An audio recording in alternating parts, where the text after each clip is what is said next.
Anak-anak sekalian, mari kita bahas karakteristik teks eksplanasi. 1. Definisi teks eksplanasi. Eksplanasi merupakan kata adopsi yang berasal dari bahasa Inggris, yaitu explanation yang berarti rentetan penjelasan. Jadi, teks eksplanasi adalah teks yang berisi uraian tentang proses mengapa dan bagaimana suatu fenomena atau suatu peristiwa dapat terjadi. Proses yang dimaksud adalah yang terjadi secara alami tanpa rekayasa atau adanya unsur perencanaan. Karakter yang kedua adalah unsur pembangun teks eksplanasi. Ada dua unsur pembangun teks eksplanasi. Yang pertama, fenomena. Fenomena itu bisa berupa fenomena alam, fenomena sosial, dan fenomena budaya. Contohnya proses terjadinya pelangi, kronologis kecelakaan beruntun di tol, dan lain-lain. Unsur pembangun kedua adalah kronologis peristiwa atau kejadian alamiah. Artinya, proses kejadian berlangsung alamiah atau kejadian berlangsung tanpa rencana dan tanpa proses rekayasa. Selanjutnya kita bahas struktur teks eksplanasi. Bagian pertama, eksplanasi dapat kita buka dengan identifikasi fenomena.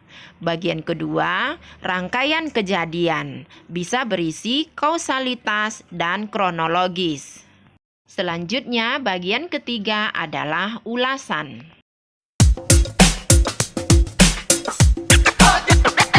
Anak ibu yang hebat, karakteristik berikutnya adalah kaidah kebahasaan teks eksplanasi. Teks eksplanasi menggunakan kata benda jenis fenomena. Contohnya, gerhana, banjir, dan proses evolusi. Yang kedua, menggunakan konjungsi kronologis. Misalnya menggunakan kata awalnya, kemudian, lalu. Yang ketiga, menggunakan konjungsi kausalitas. Contohnya, sebab, karena, sehingga.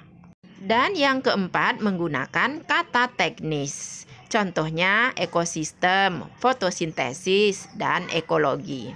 Karakter teks eksplanasi dari segi tujuan adalah untuk membuat justifikasi bahwa sesuatu yang diterangkan secara kausal itu benar adanya, ilmiah, dan masuk akal. Nah, setelah kalian mengetahui karakteristik dari teks eksplanasi, berikut diketengahkan tentang langkah-langkah menyusun teks eksplanasi.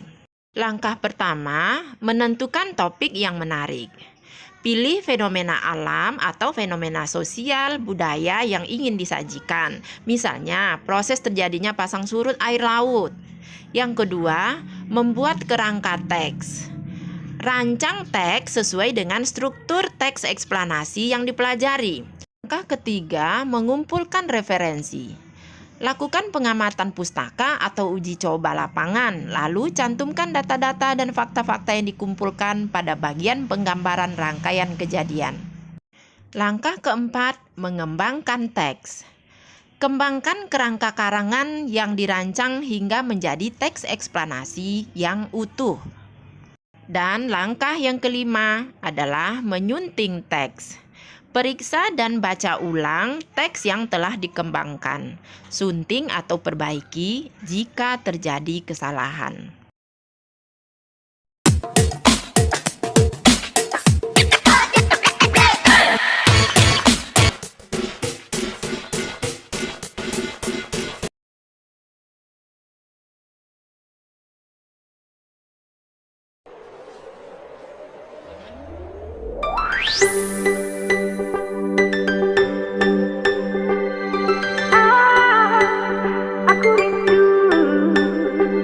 Katakan padanya aku rindu.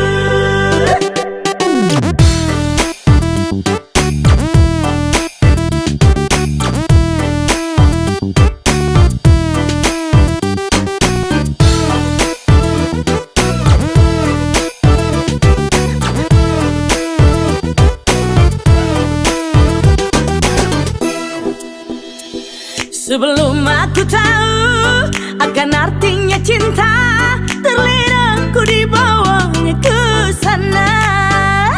Setelah dia pergi, baru aku